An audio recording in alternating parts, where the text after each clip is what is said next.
If you grow up in an Asian household, you know. Hi everyone, welcome back to my channel. My name is Chia and today is going to be the April wrap-up. I was not planning to do one for April because I did not read that much in April, to be honest. I've only read like 5 books, which granted is a lot. I was really not going to do it, but I am smashing my reading goals a little bit in May, and I just didn't want to make a whole entire huge like April and May wrap up because those ones take forever for me to edit because I talk so freaking much about books and I just rant and rant and rant. And a few of these books I actually have a lot to say, and one of them I actually really love. But in April I was going through a big huge book slump. That's the reason why I didn't really read a lot of books. Oh, and also to go over it, I did not complete my April TBR. I only read 1 book from my April TBR. Those books will eventually get read. Also, I got sick maybe the beginning of April, and I also got sick again at the end of April. So April was just a terrible time for me. As usual, let's get started with my stats.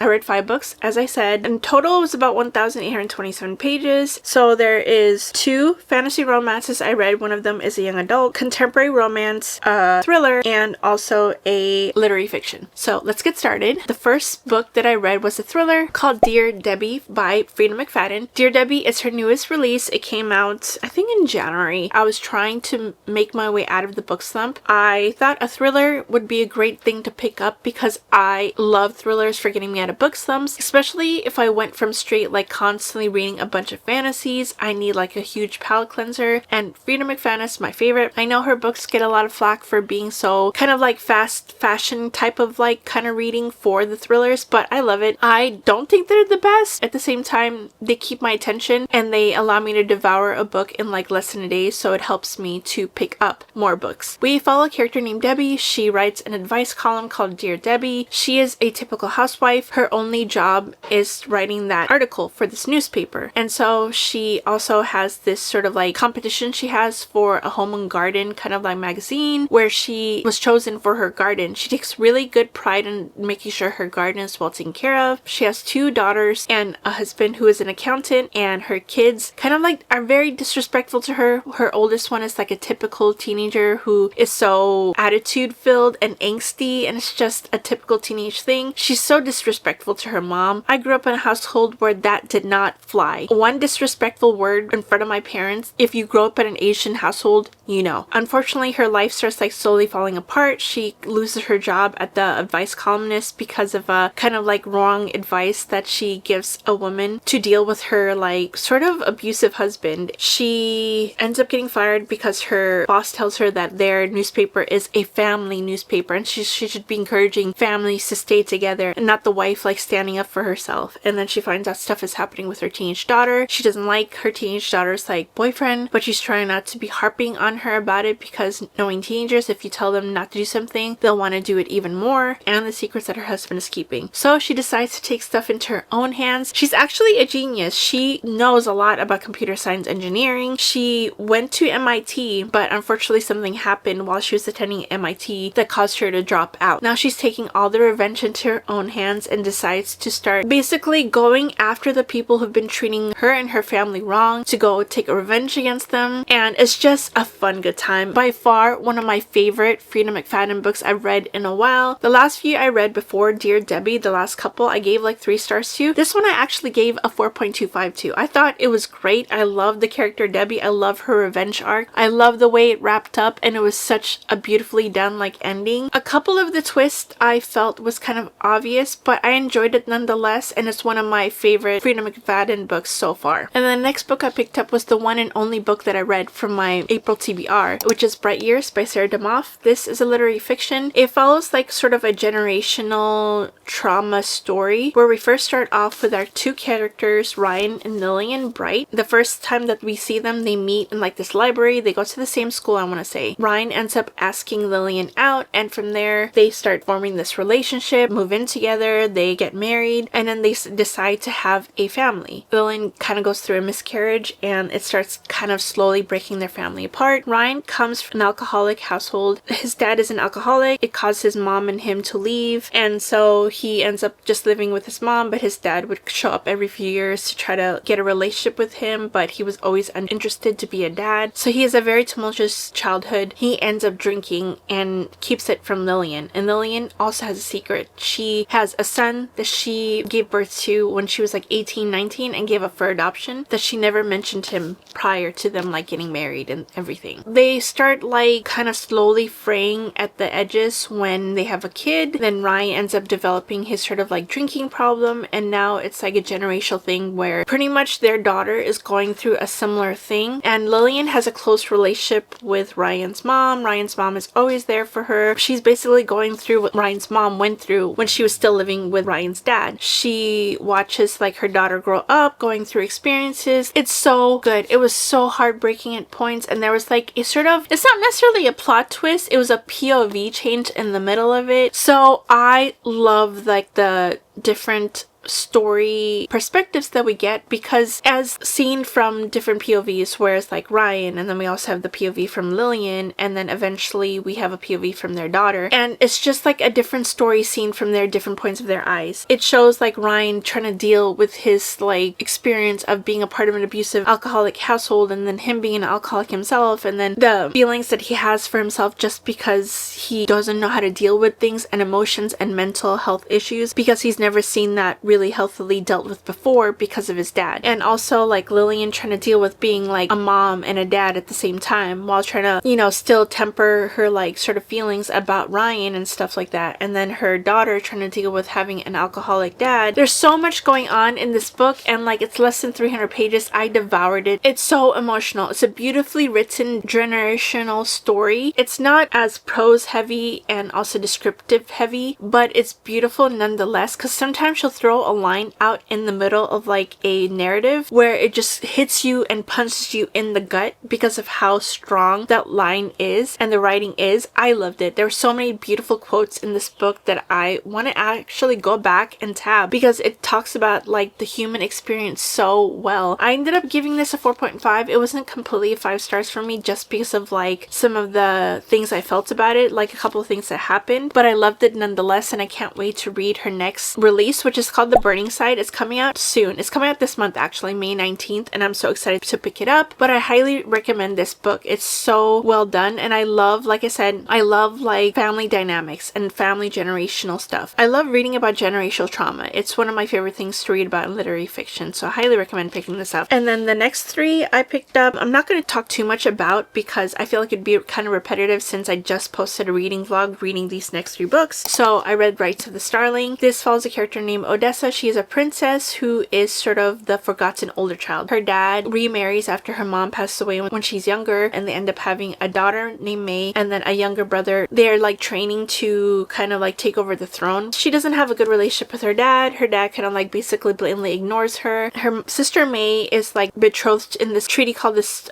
Sparrow, where they basically choose one princess and one prince from a foreign kingdom to basically get married and have an arranged marriage, and they have like this whole entire contract written out. It helps keep the kingdoms from having war with each other. When the prince comes from the foreign kingdom, he ends up finding a way to take Odessa as his bride instead of May. She is tasked to find like the secret city of Elyseria, because apparently there's like a secret that her dad wants to uncover in this kingdom, and he tasks her to do it, and also to unalive the prince of the Terral kingdom. That's a lot to be given for someone who has never been trained in her life to become like an assassin and also to become a spy. She ends up going to the Terral kingdom, and in the first book they're constantly like traveling. They go through this whole entire like thing where they fight monsters when they get to the forest, and she ends up having sort of like a relationship, like kind of like feelings for the guardian, who she's not supposed to be having feelings for since she's married to the prince. The first book, Shield of Sparrows, was buzzed about the whole entire time last year. Picked it up. I loved it. I gave it a 4.5. Then I picked this up. It continues straight on from like what happened in the last book, from the cliffhanger and everything, all the revelations we had. And I kind of had the same similar experiences with the first book, where we were traveling a lot the first half of the book. book. I was like invested the first 10%, and then for the rest of the book until maybe the last quarter of the book, it was like just traveling and fighting monsters, traveling and fighting monsters. And it was the same thing with this. And I wish we didn't have so much traveling in this book, because I wanted to find out more lore about what's happening with like the creatures that are in this world. I wanted to see more of the plot. I wanted to see our girl basically character develop, because she's so used to being the forgotten person who blends to the background that she doesn't take control of any situation. And so I wanted that, and she kind of had a character growth at the end, especially since she was training and everything by the Guardian to be like this tough person who knows how to like not be a damsel in distress. And the biggest thing I had a problem with was not only the traveling and the continuation of the repetitiveness, it's like she forgot how to fight for herself after being trained for majority of the book. I don't know, I just had so many problems. And also we had like a POV in here that we didn't really know why she was in the story, and finally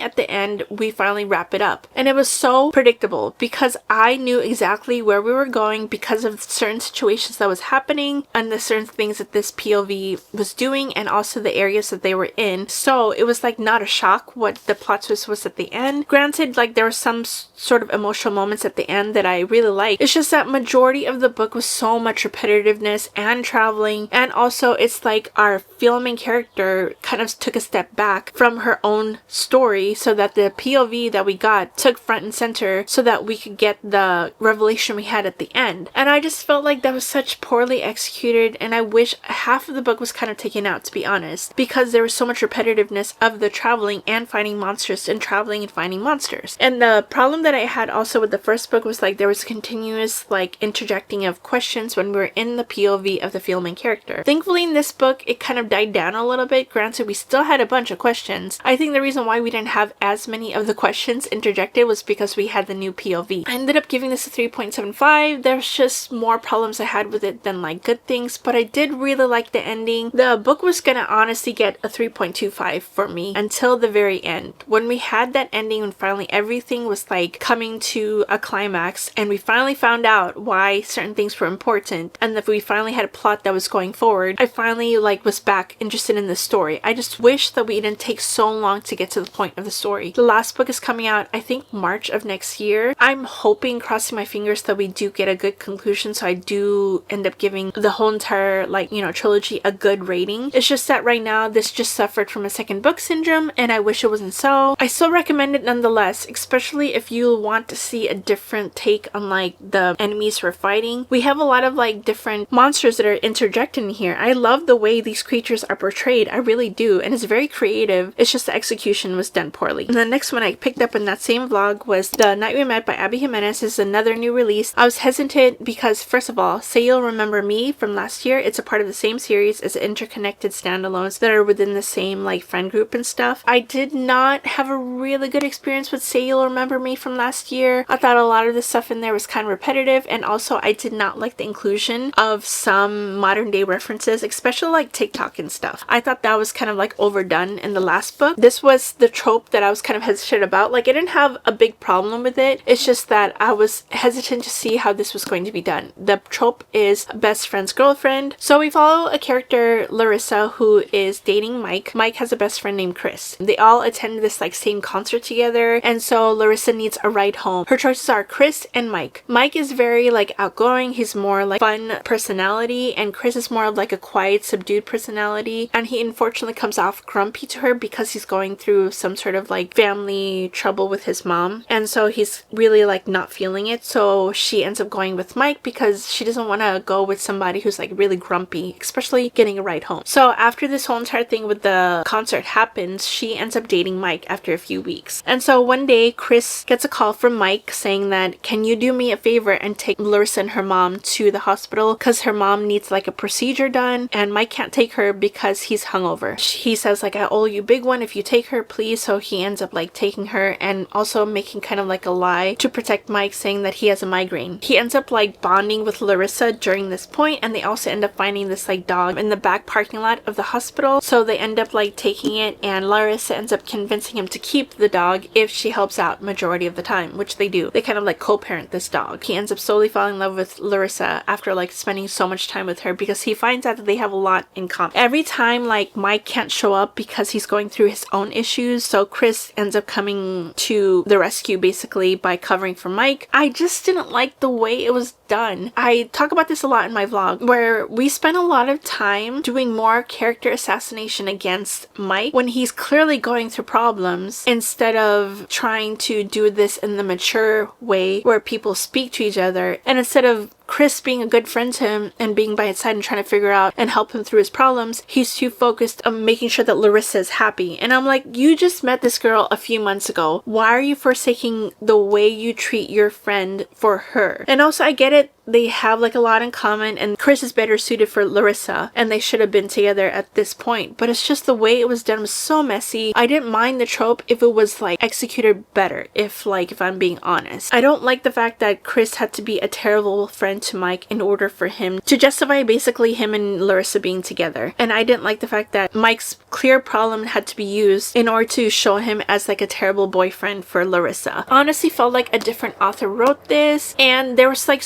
clearly so many problems going on with not only Mike, but also Chris was going through stuff about like unfortunately losing his mom, and Larissa was going through stuff about like having a deadbeat dad because like he uses her social security to get credit cards in her name and she has to fix that, and then her mom is kind of like just flighty the whole entire time, and it was like just brushed underneath the rug instead of being focused on like how I normally see how more of these like serious topics are treated better in her previous series compared to this one. I feel like they were just brushed under the rug and not, addressed properly, and that was my biggest problem with it. I just don't like the execution of it, and I ended up giving it 3 stars, and I'm so sad about it because I had so much faith in like this being done because Abby Jimenez is one of my favorite authors. I think this was just a miss for me, and that's okay. Not every single book from my favorite author is going to be a 5 stars. I just wish this was done better, but it is what it is, and I will still continue to pick up her books because I still love her writing, and the points where we do have character growth is done really well. It just, the journey to get there was just what I had a problem with. Anyways, I said I wasn't gonna rant too much, but like I said, look at me ranting and it's been like 20 minutes already. Oh my gosh, you guys, I'm so sorry.